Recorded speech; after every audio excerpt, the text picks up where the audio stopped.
Hello and good evening. Good evening and welcome to Talking Songs with me, Rowland Jones. How are we doing today? Oh, that good. That's excellent. That's excellent news. Everybody seems to be happy when it's sunny. I know I am. And things are starting to get back to normal. Yes, I know that postponed everything till July, but we'll get through it, I think. What have you people been up to? I haven't done much today, I have to say. Did my usual morning walk and that's about it, really. Trying to do some writing, and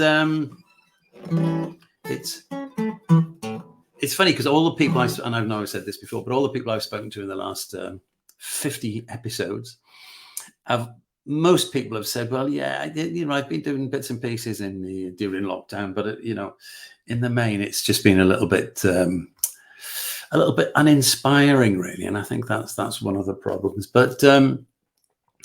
Anyway, I've got this. I've realised today that I went through my phone and, like many of you do, I'm sure, I sort of gabble words into it, or when I've got my guitar and I'm thinking, "Oh God, yeah, I like that," I'll just record it quickly, and I leave them there and then forget about them entirely. So I decided this morning, seeing that.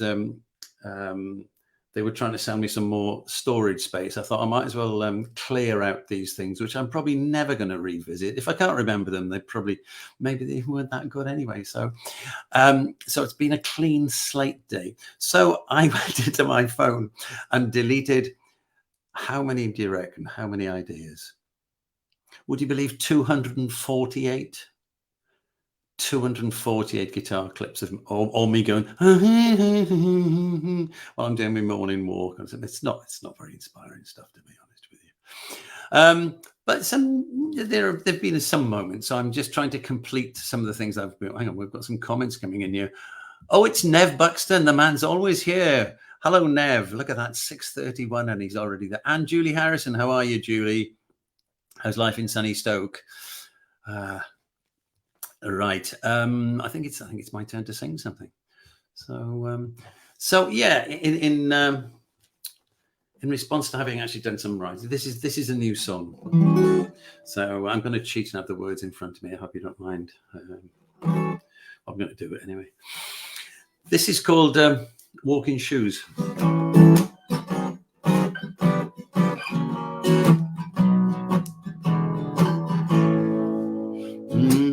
Ain't worried about where I'm going, glad to be not where I've been.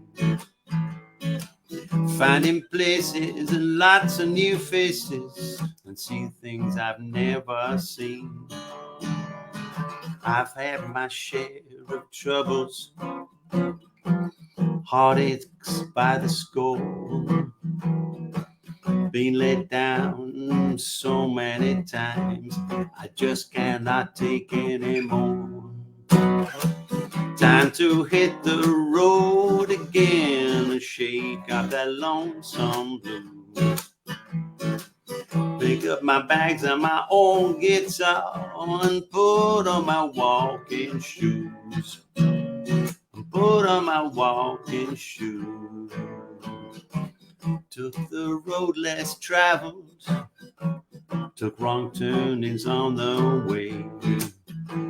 And even when my dad, I thought I was mad, it turned out okay on the day. It's not always easy, I don't think life can ever be. They say a boat's safe in harbor, but it's not where a boat's meant to be. Time to hit the road again, to shake off that lonesome blues. Pick up my bags and my old guitar and put on my walking shoes. Put on my walking shoes. Not flying to New York City, not hitching to foreign parts.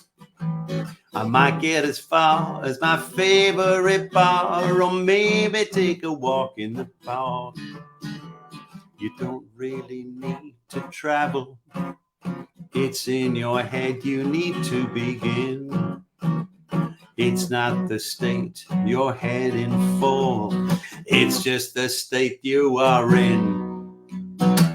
Time to hit the road again and shake off that lonesome blues. Pick up my bags and my old guitar and put on my walking shoes. Yeah, I'm gonna put on my walking shoes. I'm gonna put on my walking shoes.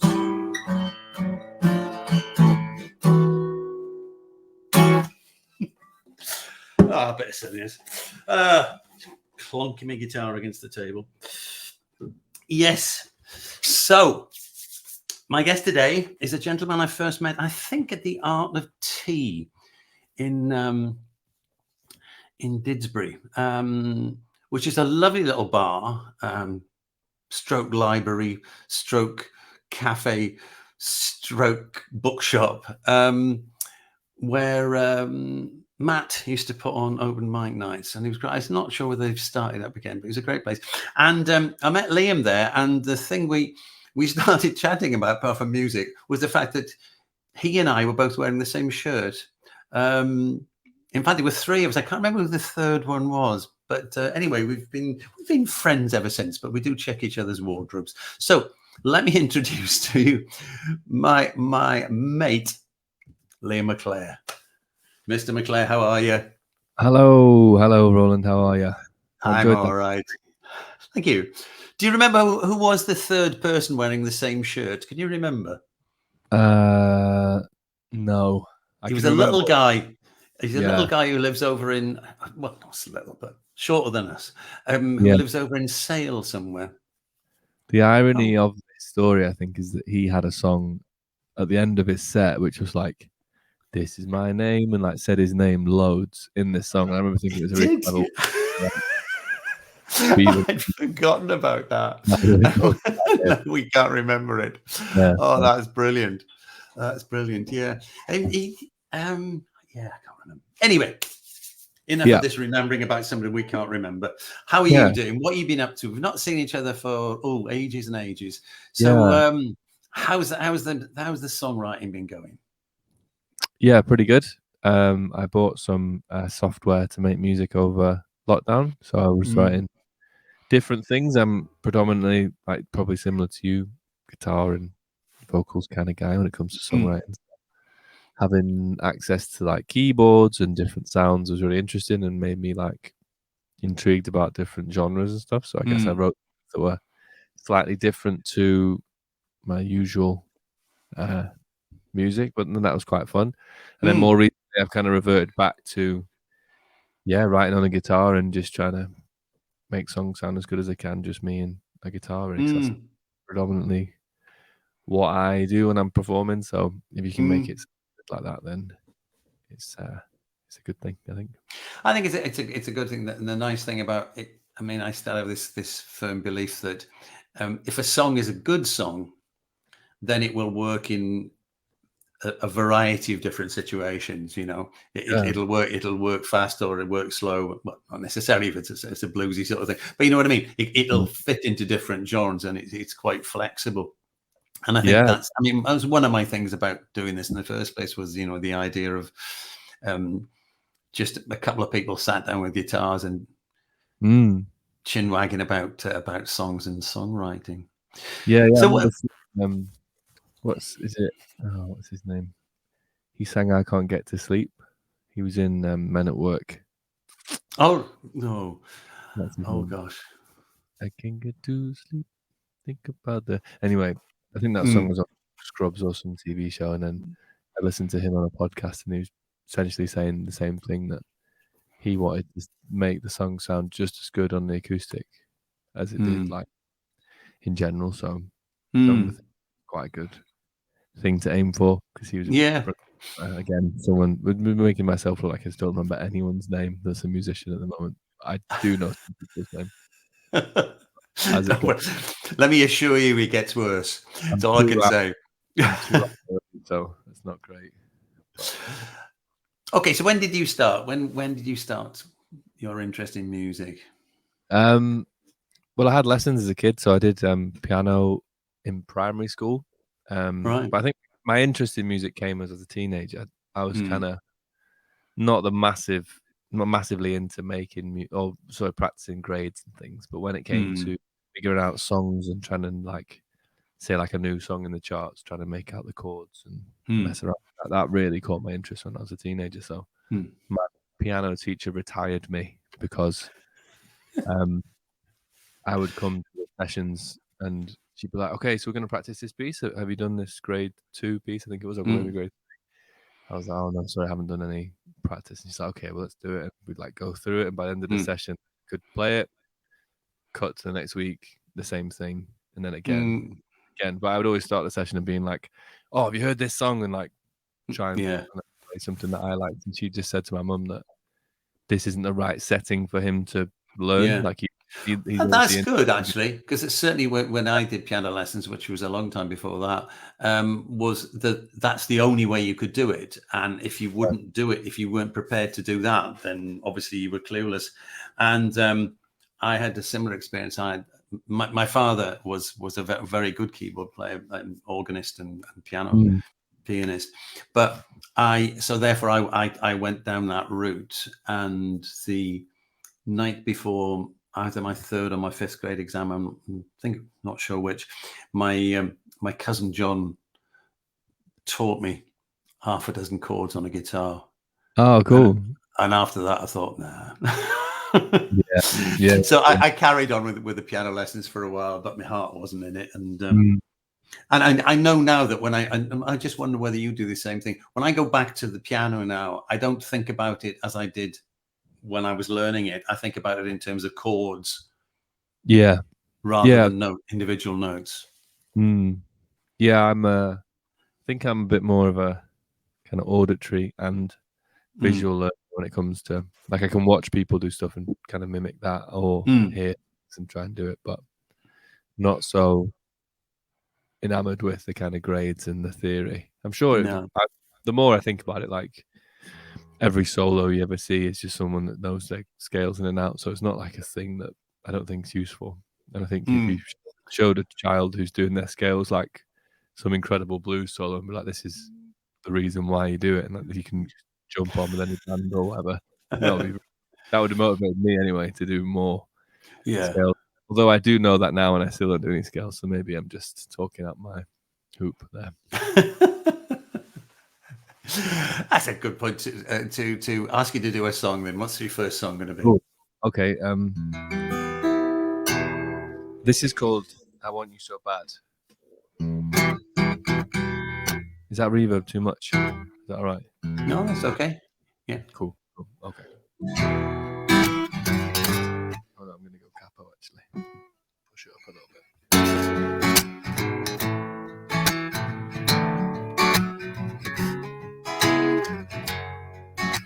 And girl, you know I want you. Yes, I want you so bad.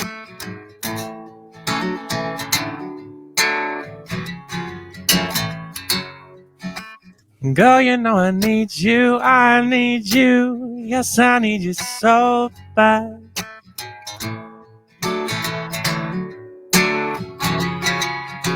'Cause late night in my mind, all I think about is you. My mind racing, thinking of what I would do. I wanna see you next to me tonight. I wanna see my hand on the tattoo on your side. I wanna see myself in your eyes. 'Cause girl, you know I want you. Yes, I want you so bad.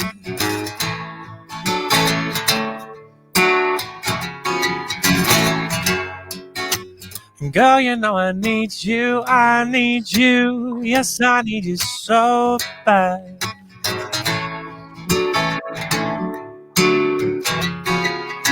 'Cause when we meet, it feels so unique. I'll be waiting by your door. Take my hand to the wonderland, and I can't wait to explore. I wanna see you next to me tonight.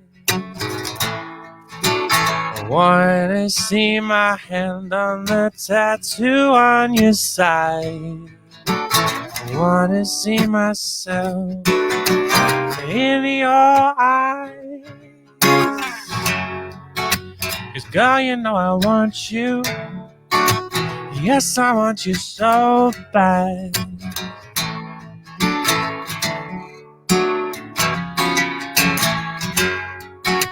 And girl, you know I need you, I need you. Yes, I need you so bad.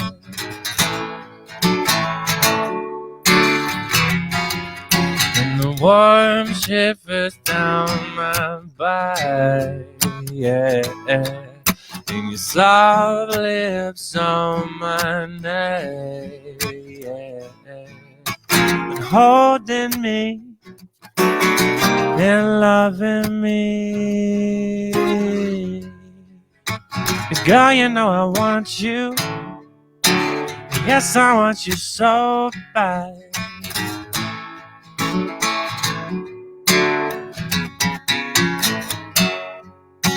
And girl, you know I need you, I need you. Yes, I need you so bad.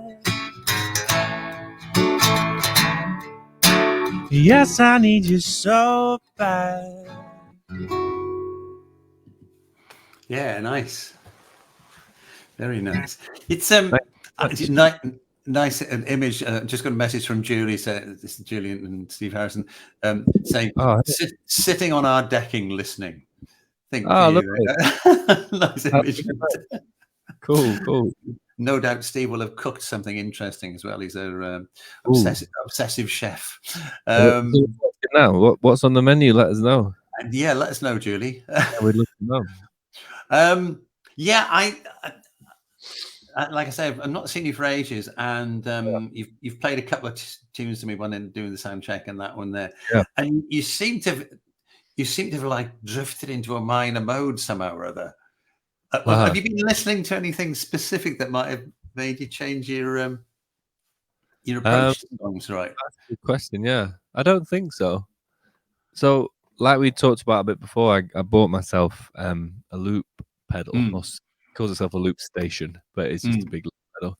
And that came from just messing around on the loop pedal and just kind of playing around with some chords and then playing around with some lyrics, and it kind of came from there. So that's been quite a cool, like, writing tool, and that's stuck around in my head as like an idea. The chorus was essentially what I just looped round and round, and then the verse and stuff kind of fit around that. So yeah, I don't know if I have actually. I can't think of like an influence for that song. I think the way I hear it sometimes is maybe like "Take Me to Church" by Hosier, and like Hosier, I think he's a cool artist. So, but I don't know if there's like one specific thing I've heard that made me think, "Oh, I want to write like that," or maybe accumulation of lots of different things. Maybe I'm not sure. Yeah, it often is, isn't it? Yeah.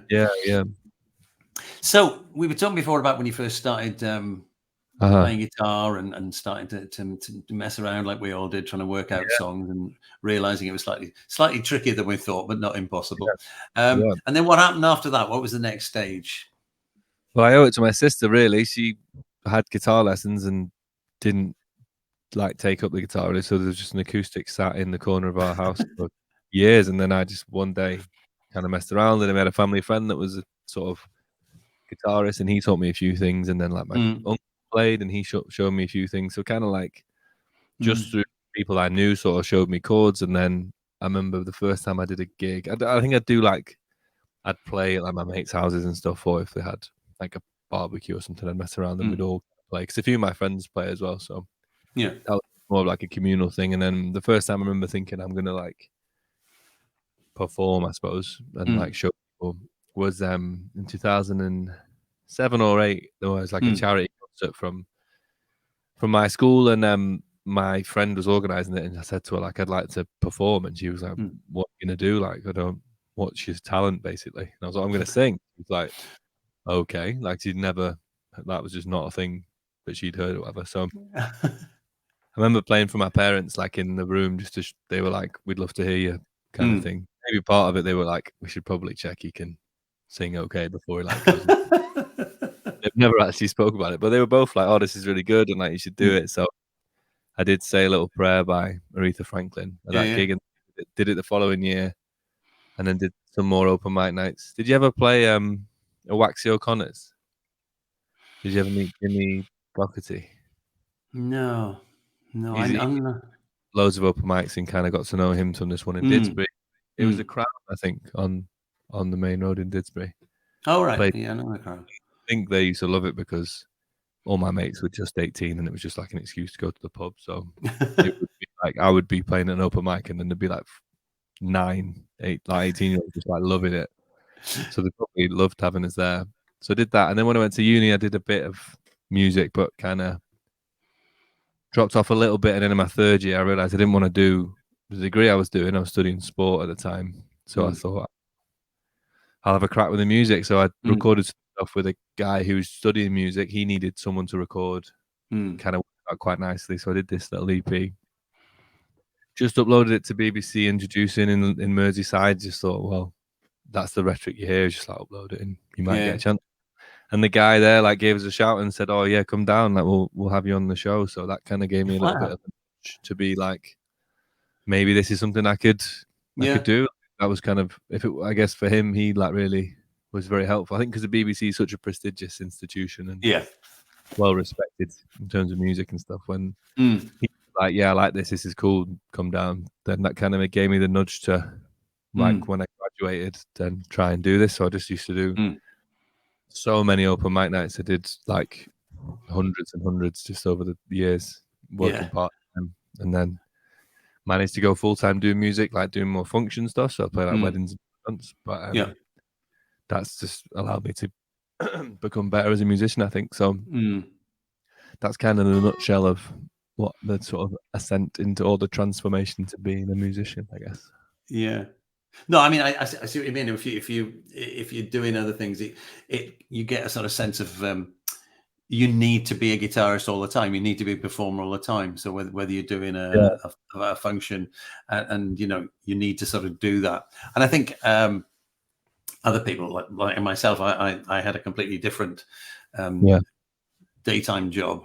And the problem with that is it often bloody well gets in the way, frankly. And especially if you're a freelancer, because you think, well, hang on a minute, that's what pays the mortgage type thing. So you end up doing it. So you've been doing some, what shall we say, commercial songwriting. What's the word I'm looking for? To order, really. How have you found that? Yeah, that's been fun. I suppose it's been more like as gifts rather than as like jingles. So. Oh yeah. No, I realize that. Yeah. But I mean, I would try that. I'm not adverse to it. It all started because me and my friends are all 30 or turning 30 like this year, like this sort of school year. So the first mate of ours, the oldest, I just wrote him a song and sent it to be like happy birthday, partly because I think I didn't have a lot of money and it was just kind of something to do because it was like October time, nothing was happening really, like October 2020. So then I just kind of did them all. I kept writing songs for mates. I thought, I guess I'll just do everybody one. So I have done that. And then off the back of that, people were like, oh, this is cool. Like my son-in-law's 30 or it's my daughter's birthday. And kind of like it's sort of gone like friends of friends the way that way, which has been dead nice. I've done like a baby shower song for an anniversary, mainly birthdays, but all sorts of stuff. There's someone that was leaving work. They asked me to like do a sort of good luck in your next job kind of song. So it's been really fun. It's been like something really interesting, dead new, being sent like a brief of like, here's this person in a nutshell. Can you make this into a song? And like trying to do that. It's quite an interesting challenge. And I've really enjoyed it. And it's been something different to like pour my creativity into other than like I mean in a sense, although what I did wasn't actually song, but I did do a lot of writing in terms of writing text, writing scripts and stuff like that, and in fact there's quite a big history in terms of literary writers who came from an advertising background. There's a great list of them who people who are now known as authors, and like yourself, I can't remember the names, who are also responsible for coming out with things like, slogans for biscuits and chocolate and all that sort of stuff. But it's sort of it. There's some people who look at it in a very negative way and say, well, that's just it's just rubbish. But on the other hand, it is a discipline. Yeah, it must be quite there. I think the more I make anything, say like form, just making a performance is what I know I like to do. So if it's playing someone's wedding and the songs that they want to hear, I know it's something I like doing. And at one point I was a bit like, oh no, this isn't like my own music, or I'm selling out by not doing the like bohemian artist lifestyle.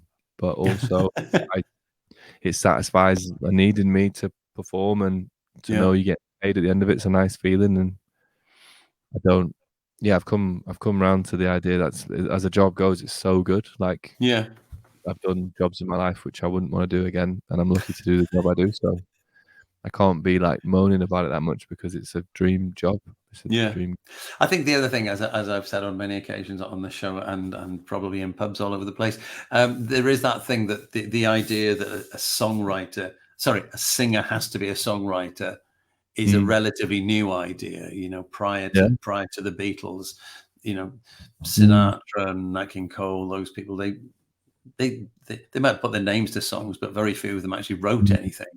Nat King Cole did a bit of writing, but he was mainly an interpreter. And Tom Jones, I mean, I was horrified, because the way people say it, covers, it's usually a slightly, a negative sense. And there was a review of Tom Jones's latest album. The great Sir Tom Jones has released an album at the age of 81, and the description said, turns his hand to a collection of covers. And I thought how demeaning that sounded. And that was, it was maybe a quality newspaper. But that's just my little rant about it. Okay. What's when you record? This is my other question. When you record, do you now that you've like most people, you've got your own setup at home and you can just record? Do you still see? Do you have like a project? I mean, for me, for example, I've recorded in the last 5 years. I've recorded 4 CDs, and 3 of them I did in the studio. One was live, so that doesn't count. But 3 of them I did in the studio, because I need the discipline of going in and saying, I've got 3 days to do this or 4 days to do it. Do you work like that, or do you just record songs as they come along? Yeah, I think I'm a bit more the latter, like just kind of go with stuff. And there was a time when there was less happening. I was doing like writing something every single day, and just kind of, I guess, like honing the muscle, I suppose. Not all of it if I would share, but some of it was good, some of it wasn't, and even parts of certain songs were better than others. But I think I just get the bug for it, and then kind of lose track of time a bit more, rather than I guess the discipline of like, here's a set time to be creative. Find that a bit harder than just like, I don't know, humming an idea, like you said about your voice note. Just finding a voice note and then being like, cool, I'll go with this. Or I don't know, you might read or watch something, and that's kind of provokes a thought and makes you go down a different theme of anything. So I don't know if I like the studio in the same way, because I think sometimes I feel like I'm not the greatest planner of things, so it takes me a while to get an idea like in full form, and I think the studios can be quite expensive, so you kind of used to be going in with like, it's got to be done today or tomorrow, because I can't afford to pay anymore. So I think that's never been the best motivator, really. Whereas having a little myself, like it's not like studio standard or anything. I'm really early and new to production and sound and all that kind of stuff. I'm still learning as I go, but I like doing that, and I like the creativity of it. And there's no pressure, and there's no money, and there's no for me to put it out or anything like that. So I think I'll probably keep doing what I'm doing at the moment, I think. And then if I get to the point where I've got a song that I've arranged, then maybe I'll do that at studio and kind of make it sound a bit more professional, possibly. Yeah, I don't know.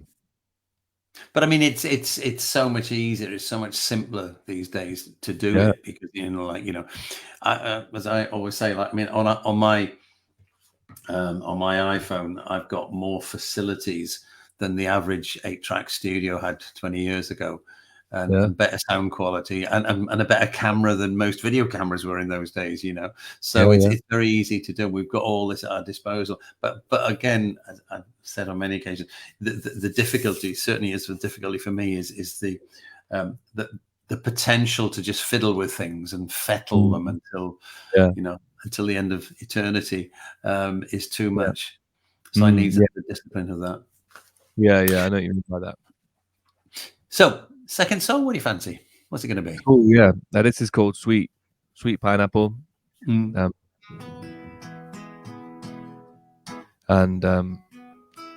it's about my girlfriend. Basically, she's got a load of tattoos, and it's about her tattoos. So that's 2 songs referring to tattoos. Yeah. I'll be getting one next.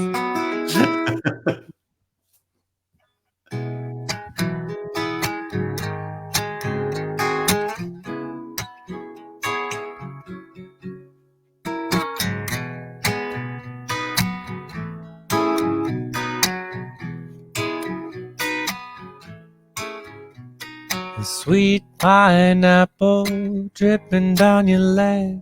There's no one else I'd rather spend my time with instead of you.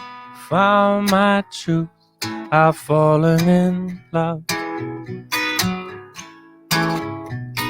Single black flower blossom on your calf.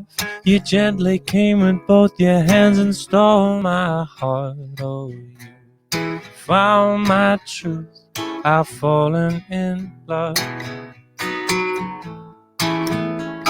And buzzing on your hip is a single little bee. The taste of my lips is sweet honey, is true. Found my truth, I've fallen in love. And roses, poppies, and baby's breath, nestled there with my hand on your chest. Oh, you found my truth, I've fallen in love. And buzzing on your hip is a single little bee. The taste on my lips is sweet honey, it's true. Found my truth, I've fallen in love. Sweet pineapple dripping down your leg. There's no one else I'd rather spend my time with instead of you. Found my truth, I've fallen in love. Found my truth, I've fallen in love. Found my truth, I've fallen in love.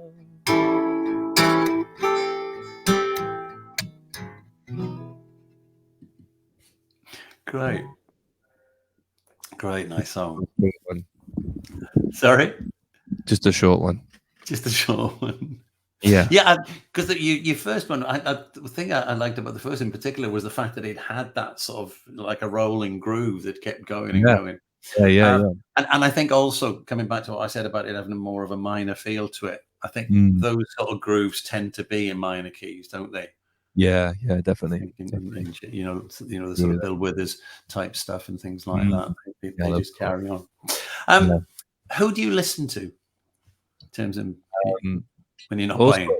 Well, can you can you see this behind me? Yeah. So for my 30th, I got it's like a collection of CD cases, but it's like the artwork. My friends have kind of made a collage. So we've got Fleetwood Mac, David Bowie, Joni Mitchell, Stevie Wonder, Bill Withers, Radiohead, Mark Ronson, David Bowie, Red Hot Chili Peppers, Paul Simon, Bob Dylan, and the Beatles. That was it's kind of that. They did a little like, this is what we think of, like you, like, which is really nice. It's kind of nice to get something like that because, sometimes you don't know how you perceive and stuff. But I was spot on. I was well happy with all those. So that's brilliant. Loads of stuff, really. I really like Bill Withers. I think he's brilliant. I really like Nick Drake was someone I listened to when I first started writing and found him to be kind of really interesting, and he didn't have this kind of X Factor voice, but the songs he was writing were beautiful and tender and really like heartfelt. Same with Nick Cave. I think they're both like brilliant artists and interesting artists and make interesting stuff. Joni Mitchell's amazing. Bob Dylan's amazing. I think I'm pretty classic in my taste, I suppose. I'm not massively. I do like the odd artist that's like not the most mainstream, but I guess I do quite like mainstream songs. Maybe not so much like the current charts, just because it's not like made for me in a way. I think, or I could be more educated on it, I suppose, is what I mean. But yeah, I don't know, like a lot of hip hop. I like into hip hop, into drum and bass and things like that, which is good because then you listen to different styles and dub and reggae and all kind of things. But yeah, I guess Spotify kind of makes it into more of a big mash rather than like individual artists. Yeah, I mean, again, this is something that's cropped up a lot in these conversations. Is the fact that there is so much music produced these days. Yeah, you know, I mean, if you can imagine, like when I was a teenager, it was like there's a new album coming out on Saturday, so that's you know, and then you'd go around to somebody's house to listen to it because you couldn't all afford to buy the same one. So it is quite different, and you know, the millions of tracks that are launched every day on Spotify and various other platforms. It's quite different. It is go on. Wow. It's just wild, like you say. It's hard to keep up. Even throughout the Manchester scene, just trying to keep up with what everyone's releasing. Yeah. Well, you mentioned Joni Mitchell. Just to say, I don't know if you know, but Leslie pointed this out to me the other day. On Thursday morning on Radio 4, there's a documentary about the album Blue. Ah, cool. So it must be its 50th anniversary, I would have thought. Is that? Wow, yeah. I do love that album. That's great. Yeah, it's brilliant. Yeah. And I only discovered relatively recently that apparently the way she plays guitar and the way she tunes it was all due to the fact that she had polio when she was a kid. And she had difficulty barring chords and things. So she found it easier to play with open tunings. I mean, she's so amazing. Absolutely unbelievable. And that album in particular, the lyrics are just, yeah, it's so good. I do love that album. Yeah, but the other thing is that she, you know, coming back to what we talked about earlier about, you know, do you plan an album or do you just, apparently she was quite sort of dismissive about her music in some ways, because what she wouldn't think about. The thing I read was saying that effectively she was more interested in painting. And as soon as she, you know, finished her tour or something, she'd go back to her place and she'd be painting. And then she wouldn't think about music until the label came back and said, all right, well, I think we need another album, sort of thing. Now, whether that's, you know, exaggeration of history, I'm not sure, but it seems highly unlikely to me because music is so heartfelt. Yeah. I had heard, my mum is a big Joni Mitchell fan, and like her family, they're big into them, and she got me into Blue. We did like a drive to Scotland, and there was just loads of traffic, and by the time we reached like Lancaster, which is normally like an hour away, we'd listen to Blue like 3 times or 4 times. I do have like fond memories of that journey and that album. But she was in the documentary, she was saying that she loves art, visual art, in terms of painting and like you said, and drawing, because you don't do it again. You just do it, and people go and see the one you've already done. Where she's like, music's the strangest thing in that sense of art. It's just like people are going to come watch you again and again, doing the same thing again and again and again. She's like, right. I like the, I guess like the sort of uniform nature of just one piece of art, and then you just do it then, and that's it. And it's kind of time capsule almost. I think she's. I see. Yeah, never thought. Like repetitive nature of performing songs. She found it odd because you've already done the like. Here's the one time I've done it, like on a record, say, for example. And then the expectation is, if you said that to like a painter, they'd be like, "What are you talking about?" It's like, "Oh, like come to this venue of like 10,000 people and do that painting again." Do that again, yeah.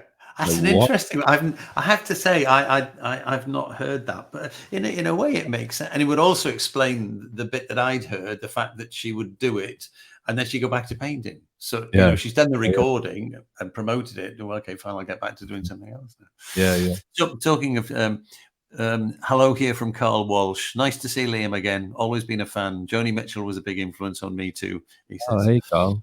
Hey, pal. How's it going? Likewise, too. Yeah, I've not seen him for a bit actually. He's very busy with the film project. Nice, cool. So yeah, okay. Another song, do you think? Yeah, cool. Okay, so this is a song that I wrote during lockdown, and it kind of was just around the idea of when you like go to your prom or whatever you leave and do, and you kind of like have the person in mind that you would want to like dance with or whatever, but you kind of shy, nervous person. And that was my experience anyway. Maybe someone sat there like, oh, I actually did dance with them, and I'm actually very pleased for you. So this is called Prom Night. Okay.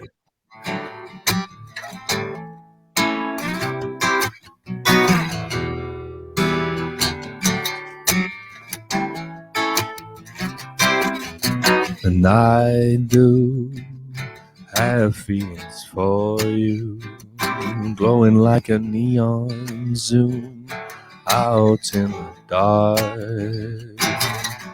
into sticky, tricky love blooms, swim in your perfume and bathe in your remarks. In each step, my chest panic grows in each breath. I don't wanna lie. You glance my chance, wishing for a slow dance. Be with me tonight. Sink inside your stare, drown inside your eye. Old full of full stomach in the whirlpool, feeling so alive. Oh wow, when you raise an eyebrow, feeling the sweet sound ringing in my ear. Hey now, somehow it's come down to this, a risk, fear I'm facing, no more waiting. I'm gonna show my love tonight. It's so bright, courage glowing, golden glowing. Oh, how you've been on my mind. You've been on my mind. In each step, my chest panic grows in each breath. I don't wanna lie. You glance my chance, wishing for a slow dance. Be with me tonight. Sink inside your stare, drown inside your eye. Old school love, full stomach in a whirlpool, feeling so alive.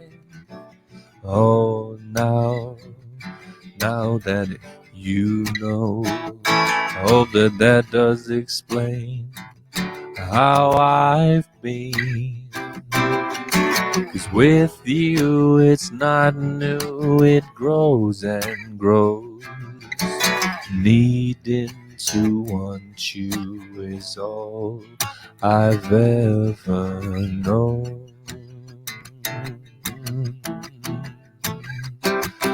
Ever known. 'Cause each step my chest panic grows in each breath. I don't wanna lie. You glance my chance, wishing for a slow dance. Be with me tonight. Sink inside your stare, drown inside your eye. Old school love, full stomach in the whirlpool, feeling so alive. 'Cause each step my chest panic grows in each breath. I don't wanna lie. You glance my chance, wishing for a slow dance. Be with me tonight. Sink inside your stare, drown inside your eye. Old school love, full stomach in the whirlpool, feeling so alive.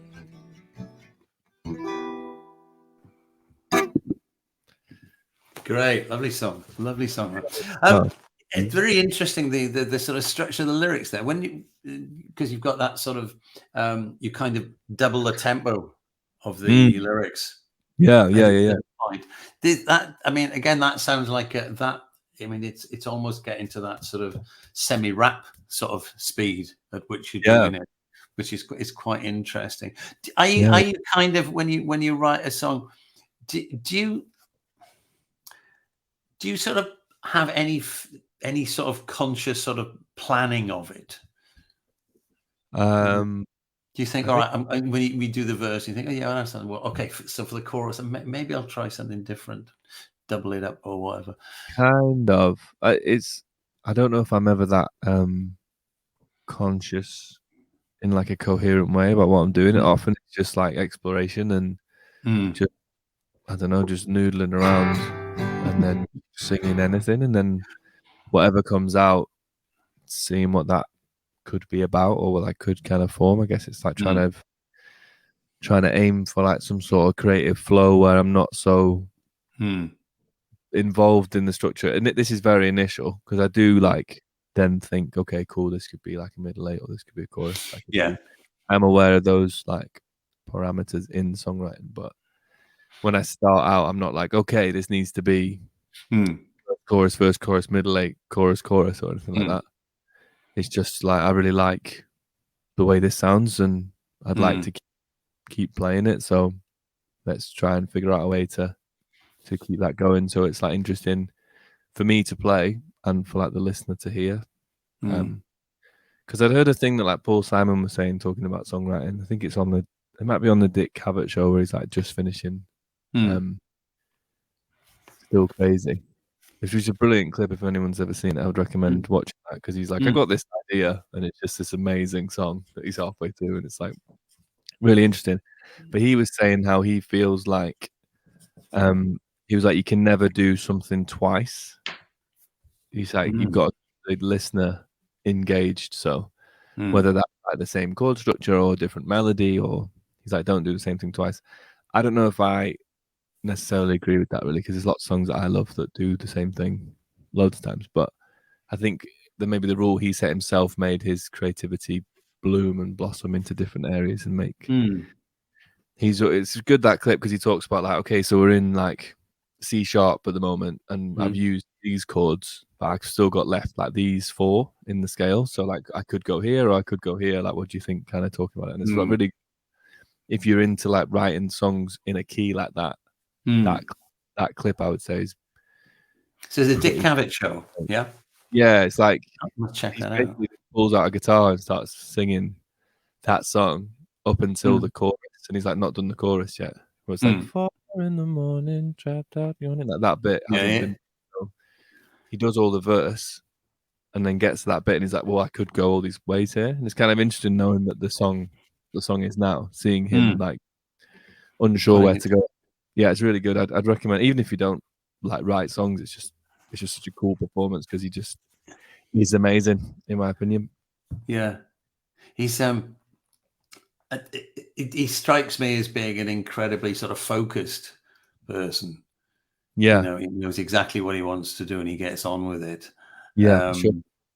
It's no, I'd like to hear that myself. Yeah, but what you were saying before about, and I can relate to that, is that you say, right, well, I do this, and you be kind of noodling about like we all do, and you think, well, yeah, I quite like that. Yeah. And afterwards, you've got like these sort of bunches of ideas, and you think, well, actually, that could go there, and it's like some sort of bizarre. So, because obviously, then once you've got that bit where you're singing in that da da da da da da da da da rhythm, you say, all right, well, if that's going to be that bit there, whatever we can call it, then the next time that crops up, it's going to be. It's going to have the same feel to it. That's what I don't understand about his thing. Is if he's saying you should never repeat something, does he mean never repeat it in the same song, or? Yeah, I think so. Yeah, I think it's within the confines of that one song. I think that would be hard to do, because I think you do fall into patterns of writing, Hmm. which isn't always the worst thing because like I don't know, I can go to an A minor here and that'll sound quite nice, or I could go to like C7 or whatever. Like you get an idea of like what works for you, and I think that's a good thing to do. That's what I'm trying to do more of, rather than trying to be like super interesting all the time and like be a certain way. It's like I just like this first, and if other people like it, that's cool, but I'm not going to try overtly make something that other people like, which I think I have tried to do in the past and just found it kind of a bit of a hollow pursuit, really. It wasn't necessarily that. Well, it's like getting into the realms of jazz where people do things because they're clever things to do. Then they're not necessarily as the great Stefan Grappelli once said, nobody comes out of a concert whistling the solos, and I think that says it all, And he also said, which I think is wonderful, he said, when you do a solo, start well and finish well, because in the middle nobody's listening anyway. Yeah. I mean, the guy was a genius. I have to say, he was a genius. But I told you, I was at this songwriting thing that I was attending a few weeks ago, and one of the interesting things with some of the things they talked about was saying, well, somebody said, well, is it all right to use like ordinary root position chords all the time? And they said, yeah, there's nothing wrong with that. But the interesting thing to do is to then look at where you're putting your melody in relation to that. Are you singing the melody which goes through the the 1-3-5 or the octave or what, or you putting a sixth in there somewhere, and looking at what the sort of tension and the release things that goes on with those things. That's cool. Which I thought was quite interesting, because I think there is I mean, particularly if like me, you're a sort of kind of a noodler writer, then the danger is you fall into certain patterns of chords. And you suddenly find, and I know I've done it where I've actually rewritten a song I'd written earlier, but in a different key. It's like, well, I quite like this, and then you write it down. You think, hang on a minute, that looks remarkably familiar. Go back to square one and start again.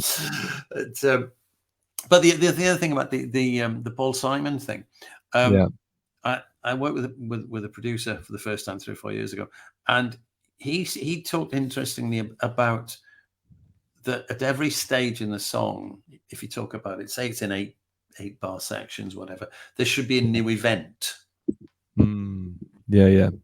So that it might be that the first 8 bars are just like an accompanied guitar, and then the bass and the rhythm section kicks in, and then the melody comes in, and then when the chorus comes in, and then there's the drop, etc., etc., etc. So there's peaks and troughs in it right the way through, which I also think is quite a nice. Really good. It's a nice way of thinking about it. I think that's what Paul Simon was saying, isn't it? It's got to keep people interested throughout the song. So the other thing, how do you feel about rhyming? I mean, I always rhyme. Pretty much all my songs rhyme, so I quite like it. I think there's like maybe I'm like, does I find a safety in it? Maybe, or songs I like rhyme too. So I like rhyming. But did they have a songwriting course? Sorry? Did the songwriting course say anything about rhyming? They talked. Interestingly enough, one of the things they talked about was internal rhyming, and that song I did at the beginning, and I wrote this before I did this course. I've got sort of internal rhymes in some of the lines. So even when my dad thought I was mad, it turned out okay on the day. So you've got two lines that have got internal rhymes in them, and also it turned out okay on the day, which is the fourth line, rhymes with the end of the second line. So it's got a traditional 2-4 rhyme, but it also has 2 internal, and the same in the first verse, where it goes, the third line is finding places and lots of new faces, which I quite like. Actually, there is a bit of irony in that song, because pick up my bags and my old guitar. And anybody who knows me will know that I don't have such a thing as an old guitar. All my instruments are immaculate.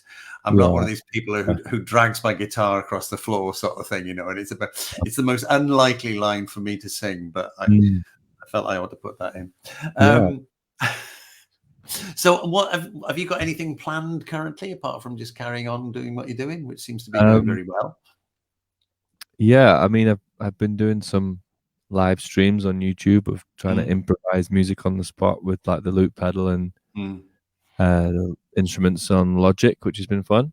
And the interesting lyrics about, I saw there's one about the tree frog.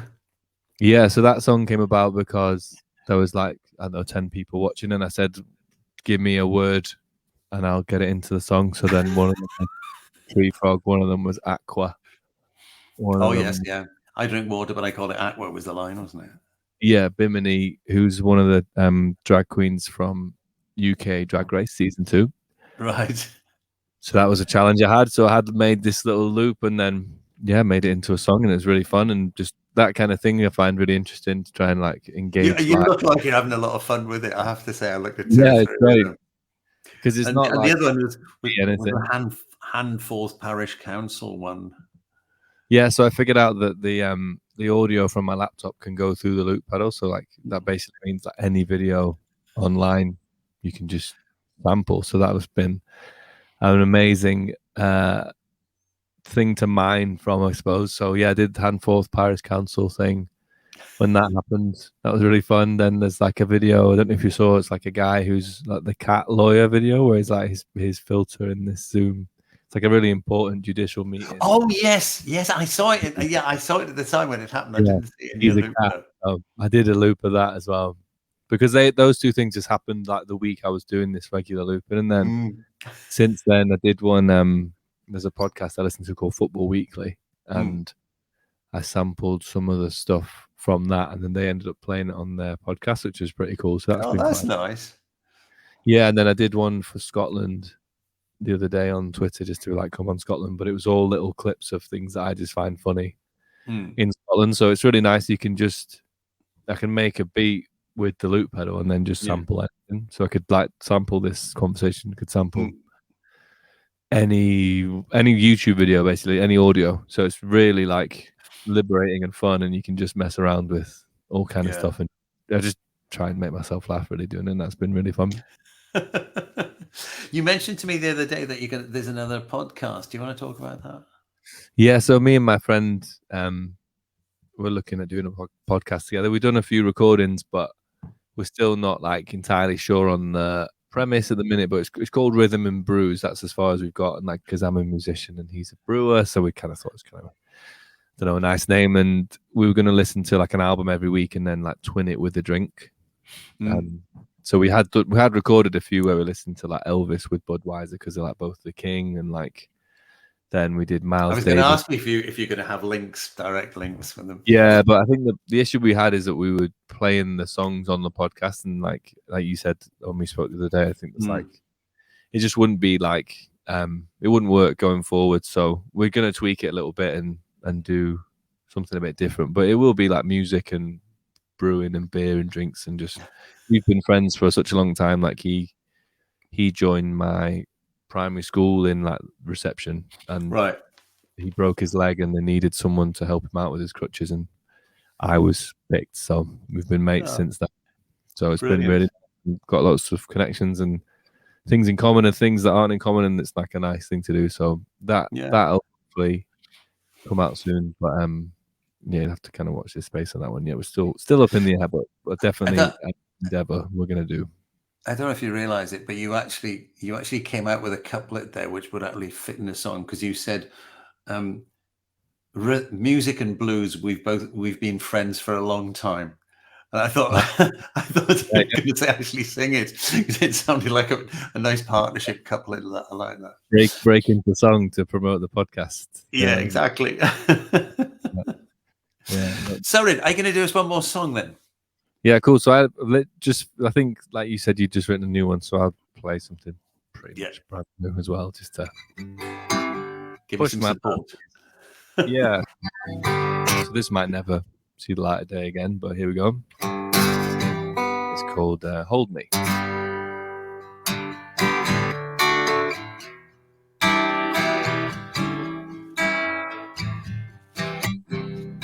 And hold me, Baby, can you hold me tonight? I remember when you told me you would like for me to stay the night. I must confess I was quite scared, but my desire was strong. I wanted to be close to you for so long. Since we met in the park, there's no one else who'll have my heart. Since I laid my eyes on you, you brought feeling to my rhythm and melody to my tunes. My tunes. Feeling to my rhythm and melody to my tunes. My tunes. Feeling to my rhythm and melody to my homie. Hold me in your warm and golden gaze. I remember when you showed me on the way to sweet escape. I must confess I was quite scared, but my desire was strong. I wanted to be close to you for so long. Since we met in the park, there's no one else will have my heart. Since I laid my eyes on you, you brought feeling to my rhythm and melody to my tunes, and you gave me a sense of hope. Light the path for me to let my love show. And I must confess I was quite scared, but my desire was strong. I've wanted to be close to you for so long. And since we met in the park, there's no one else will have my heart. And since I laid my eyes on you, you brought feeling to my rhythm and melody to my tunes. My tunes. Feeling to my rhythm and melody to my tunes. My tunes. Feeling to my rhythm and melody to my tunes. My tunes. Feeling to my rhythm and melody to my tunes. Yeah. Nice. Thanks very much. Cheers. Yes, a happy song. Yeah, happy one. How do you find it? Most people seem to say that, and I agree with them, that sad songs are easier to write than happy songs.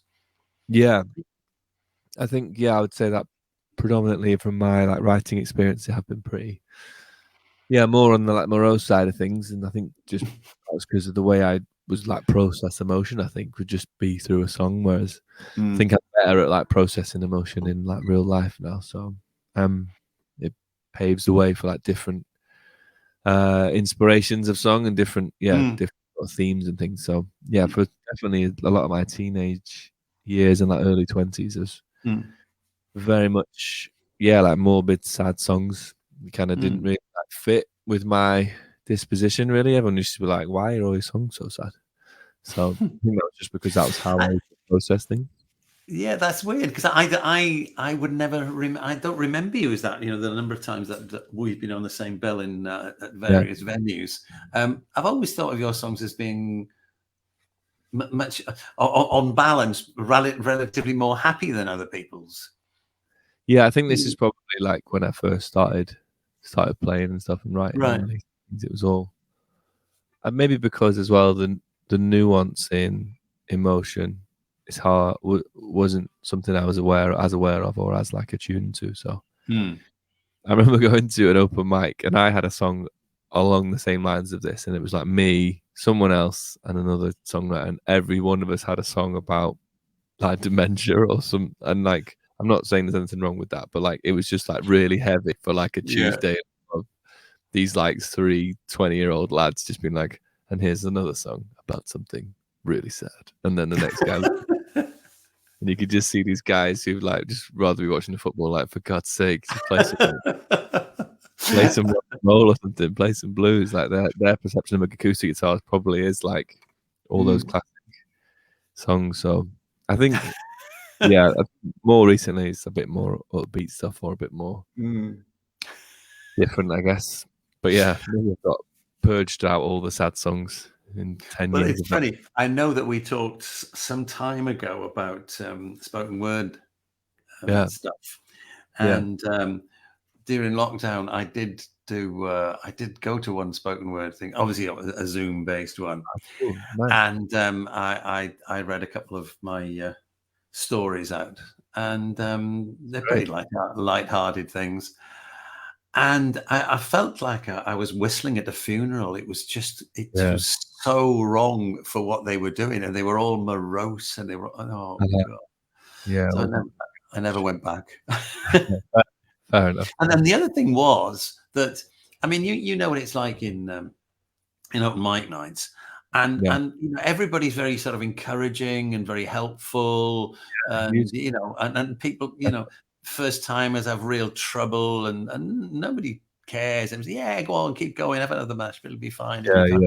Or Nothing. start, and if you make a mistake or something, like nothing like that. They just went, that was it. I thought, oh really? Oh, it was terrible. The guy who ran it, he was quite complimentary, but the rest of the audience would just wanted to stay in their bleakness, I'm afraid. So it's not a route I should be following again. That. Well, you gave it a go though. You gave it a try. And I did. Yeah, I did. Yeah. Liam, I have to say thanks, mate. It's been an absolute pleasure. Yeah. Great to see you again. Thanks for having me. It's been wicked fun. Nice one. Good. I'm glad you enjoyed it, and nice to hear some of your new songs. I have to say they're very, very tasty, and I do think you've turned a corner somewhere or other. You've still got that nice wistful sound, but you've also got something that's a bit, I don't know, grittier somewhere or other as well in there, which is nice. Thanks. Yeah, so it's kind of like you've spread your talent a bit into sort of slightly different things, which is great. So really glad to hear that. Let me just read out a few things here. We've got thanks from Elaine Savage. Do you know Elaine? I think so. Have you played semitone? Played semitone. She does all the recording. Yeah. There's a thanks from her. Thank you. It says, thank you, Rowland and Liam. Great talking song session. This is Nev Buxton, who said hello to you earlier on. Another message there from Nev. Carl Walsh, I mentioned before. Find out what the menu for the, you know, there was that al fresco. No, I think they've gone to eat. Yeah, well, enjoy food if you're still in. If I find out, I shall post it. A message from Colin Campbell, eavesdropping. Colin is a friend of mine. We both worked together on Blues Madness magazine. Yeah, and we had this conversation about this program. He said how much he enjoyed it, and he was saying it's just like it's a chat between two people, and he's eavesdropping. So he just put eavesdropping. Yeah. Nice. Somebody called Anne Saylor, is it? Salah? It's Saleh. Anne Saylor. Don't know that name. Doesn't. I'm not sure. Where is this on? I don't know if I can I see these? These are comments that have come in. I don't recognize the name, but thanks for coming anyway, Anne. Yeah, lots of nice comments. So thanks for joining me, and I shall see you soon. Look after yourself and keep writing. Thanks. Sounding good. Everybody that's watching, have a lovely night. Enjoy yourself. Stay safe. Cheers. Okay, cheers, mate. See you soon. That was good. I've not seen him for ages, and for all sorts of reasons, but mainly from COVID. So yeah, great songwriter. Has got such talent, and I do like this new dimension to it that he's got there. It's quite quite a revelation. I think it's excellent stuff. So that's it from me for this week. Next week I've got Hugo Blazer on. Now Hugo is somebody I met through his Timeless group on Facebook. He's written some really tasty songs, and he'll be joining us next week and telling us about how he approaches it and where he's coming from and all that sort of stuff. So I shall see you then. So in the meantime, look after yourselves, stay safe, enjoy the sunshine, carry on with the masks when you go into shops and do all that stuff. It's no great hassle, and if it keeps us safe and makes us all go back to normal sooner, then I think it's worth it, isn't it? So goodbye from me and Leslie, who's downstairs furiously sharing this out to people. And thanks again to Lee McClair for joining us. See you next week. Bye.